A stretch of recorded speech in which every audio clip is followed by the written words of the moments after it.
नमस्कार, मैं प्रवीण कुमार मिश्रा।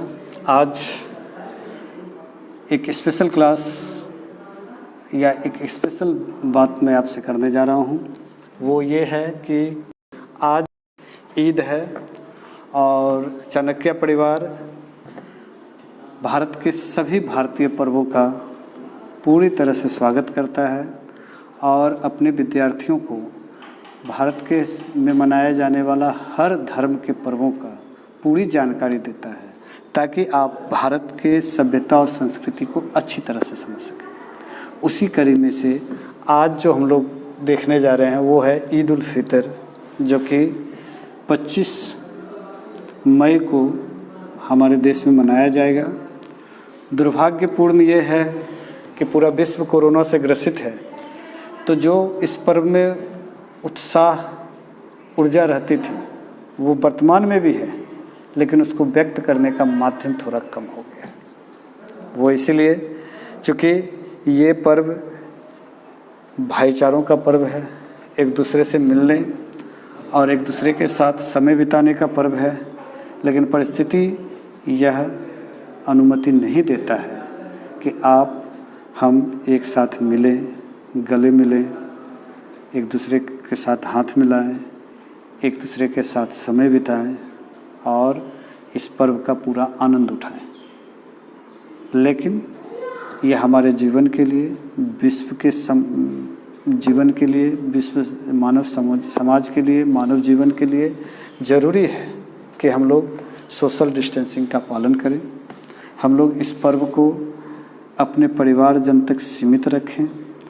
अगर हम लोग बेहतर कल चाहते हैं तो जब अगले वर्ष हम लोग ईद मनाएंगे तो हम बेहतर तरीके से मनाएंगे।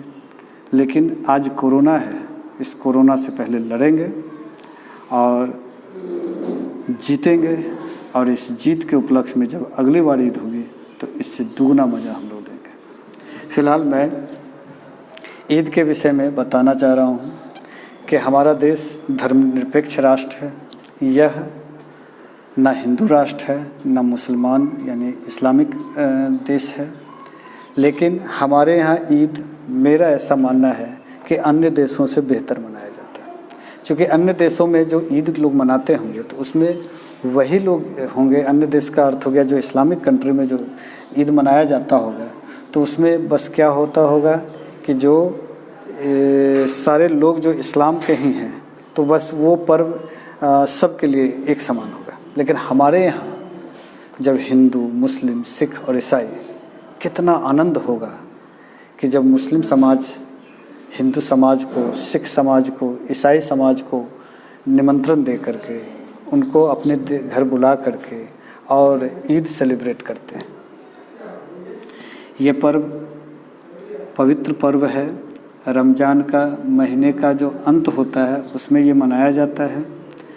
ये 30 दिन या किसी बार 29 दिन के रोज़ों के उपरांत जो अगला दिन होता है वह पर्व ईद का पर्व के रूप में मनाया जाता है। रोज़ा में हमारे जो मुसलमान भाई हैं या कुछ ऐसे भी जो हैं जो रोज़ा रखना पसंद करते हैं, मैंने भी एक बार प्रयास किया था, तो सुबह सूर्योदय से पहले से लेकर और शाम में सूर्यास्त के बाद तक निराहार निर्जला व्रत रखते हैं कि ना उसमें कोई आहार लेना है, यहाँ तक कि आप जल का एक बूंद तक नहीं ले सकते।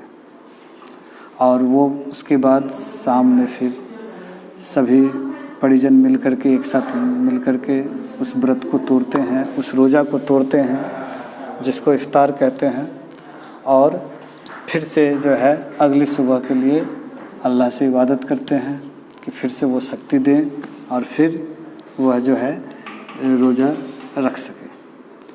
इस 30 दिनों में मेरा तो 2 तरह से मानना है। धार्मिक तो अपना जो विचार है ही, इसके अलावा मेरा जो मानना है कि इससे स्वास्थ्य संबंधी विचार भी देखने को मिलता है कि अगर हम 30 दिन रोज़ा रखते हैं तो हमारा जो एक वर्ष में जो स्वास्थ्य के में जो जो कमियां आ चुकी है, जो हमारे स्वास्थ्य संबंधी जो परेशानियां हैं, वो धीरे धीरे समाप्त होने लगती है। इसके अलावा अगर हम लोग सामाजिक देखें तो सामाजिक रूप में सब इस पवित्र महीने में एकजुट होते हैं, तो एकता का भी ये पर्व है।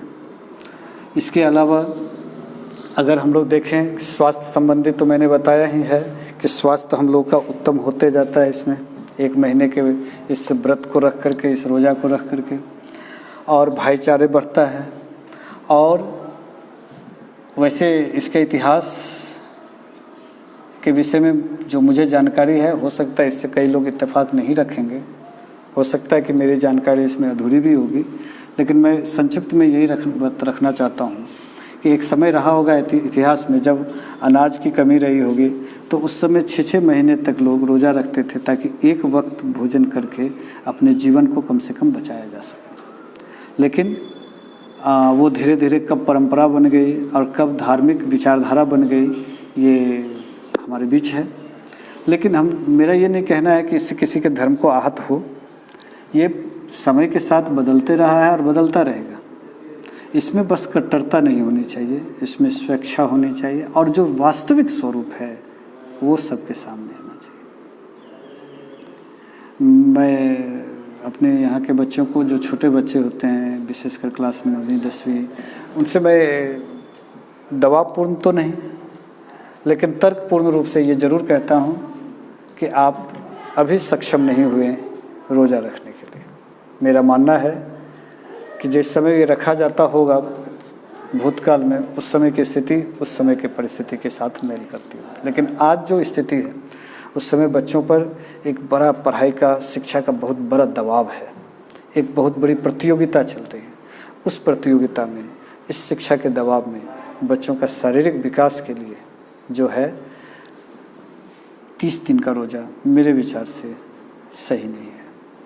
इसमें हम लोगों को ये करना चाहिए कि बच्चों जो, फिर मेरा ये व्यक्तिगत राय है, हो सकता है कि आप जैसे कई लोग इससे इत्तेफाक नहीं रखेंगे, मेरा किसी धर्म के प्रति कोई मैल नहीं है, लेकिन मेरा जो अपना व्यक्तिगत राय है, बच्चों के प्रति जो मेरी संवेदना है, उसके ज़रिए मैं बता रहा हूँ कि मेरे विचार से ये 18 वर्ष के बाद होना चाहिए, जब शारीरिक रूप में एक व्यक्ति मजबूत हो जाता है।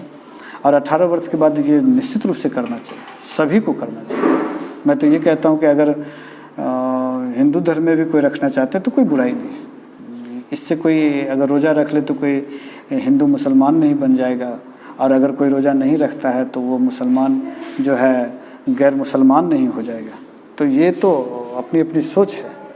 तो आप लोगों से यही अनुरोध है कि आप अपने बच्चों को ईद के विषय में बताएं, समझाएं, भाईचारों के विषय में बताएं, लेकिन जो वास्तविक है वही बताएं, जिससे हमारा समाज मजबूत हो, बुराई ना फैलाए।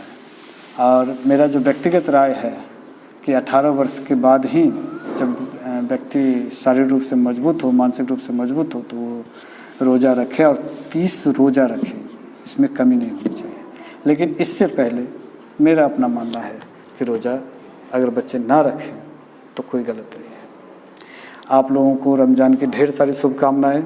आप एक स्वच्छ, स्वस्थ और बेहतर ईद मनाएं। हमारे चाणक्य परिवार की ओर से, मेरे ओर से आप लोगों को रोज़ा के पूरा होने की शुभकामना और ईद की ढेर सारी शुभकामना। आप पूरी तरह से उत्साह से मनाएं। कोरोना से डरे नहीं, कोरोना से लड़ें। और अगली बार जब ईद मनाएंगे तो मैं भी आपके यहाँ आऊँगा और अवश्य आऊँगा। धन्यवाद।